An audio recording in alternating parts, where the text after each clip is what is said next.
Allahumma salli wa sallim ala sayyidi wa habibi wa tabibi qalbi wa jasani wa ruhi sayyidi Rasulillah Muhammad ibni Abdillah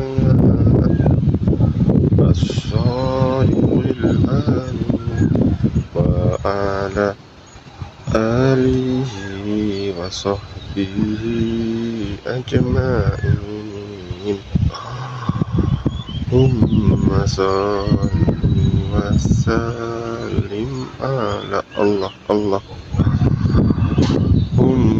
salli wa sallim ala sayyidi wa habibi wa tabibi qalbi wa jasadi wa ruhi sayyidi Rasulillah Muhammad ibni Abdillah as-sadiqil amin wa ala alihi wa sahbihi ajma'in.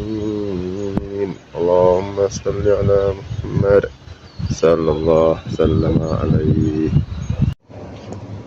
Nasi goreng kamera. Tada.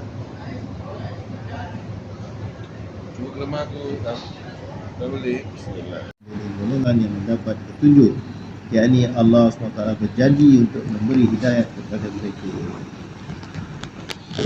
Allah SWT berfirman, sesungguhnya yang layak memakmurkan atau menghidupkan masjid-masjid Allah SWT itu ialah orang yang beriman kepada Allah SWT dan hari akhirat, serta mendirikan solat dan menunaikan zakat dan tidak takut melainkan kepada Allah SWT.